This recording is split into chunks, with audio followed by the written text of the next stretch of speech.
Alright guys, today I'm going to be just discussing what if Clementine died in the Walking Dead game instead of Lee in Season 1 Episode 5. So yeah, let's get into it. Now in the part where Ben falls and gets impaled, it still stays the same. Kenny still goes missing and Ben still dies. Everything still happens as it does in the main game. When Lee is crossing the sign, he still gets separated with Omid and Krista, and he goes inside the Marsh house, and he finds Clementine as Walker shot in the head. And obviously the stranger is the one who did it, so he kills the stranger because of what he did. And he figures out that what happened is while he was kidnapping Clementine, the stranger accidentally strangled Clementine, and in turn it made Clementine a Walker, and then he shot Clementine in the head. Now, while Lee, covered in guts, is roaming around the savannah, he finds Clementine's parents, and he recognizes them because of the photo he saw back in episode 1. And now Lee is searching for Omid and Krista, and he finds them in a valley. Flash forward 8 months later, and now Lee does the exact same thing what Clementine did in season 2, episode 1.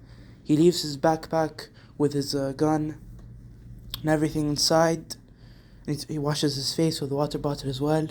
And unfortunately, Omid still gets shot.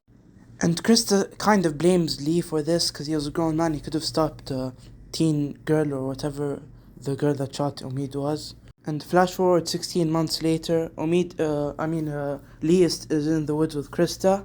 And Krista goes hunting for wood while Lee is burning the fire. Krista gets approached by bandits. And Krista runs, so Lee runs, tries hunting with Krista, but Lee accidentally trips and falls into a river. Like he always trips, like in season 1. So yeah, this is fitting for him. Lee wakes up in a shoreside and walks for a bit and finds a dog named Sam. In this timeline, Lee never gets bit, so he never cuts off his arm. So his arm still gets bitten by Sam. On the same arm where his arm originally got it bit in the main timeline. So he finds Luke and Pete, and they both believe that it was a walker bite and not a dog bite, just like in the main game. And they lock him as well, just like in main timeline. So Lee escapes the shed and goes hunting for medicine and other stuff. And Lee can determinedly manipulate Sarah to get him medicine or convince Sarah. In both choices, he gets the medicine.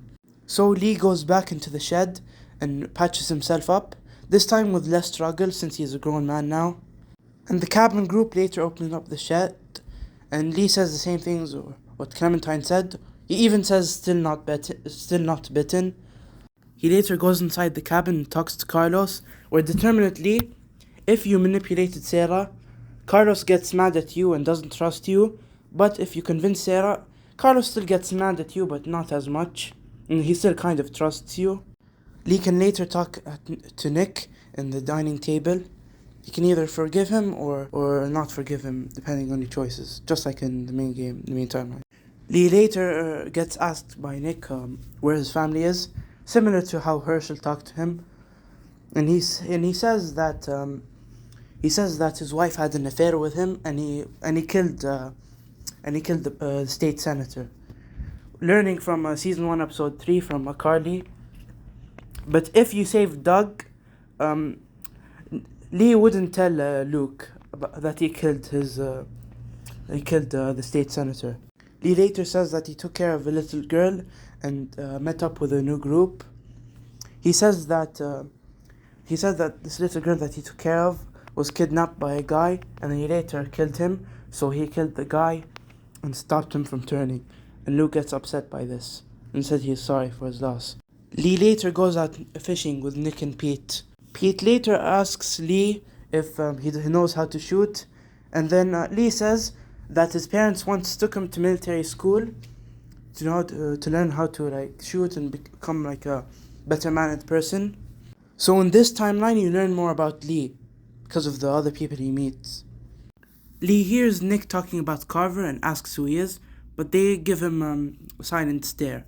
Lee finds his backpack by the river. He later finds one of the bandits that was attacking Krista in the woods. He later asks what happened to her, and he gives him water determinedly. But the man just never says anything. Pete and Nick are both being attacked at the same time, so Lee reminisces when Doug and Carly were both being attacked at the drugstore, and he finds out that Pete has been bit. So, determinedly, he can either choose to save Pete or Nick, just like in the main timeline. And yeah, that's it for this episode, and I might be making part 2 soon. So yeah, bye.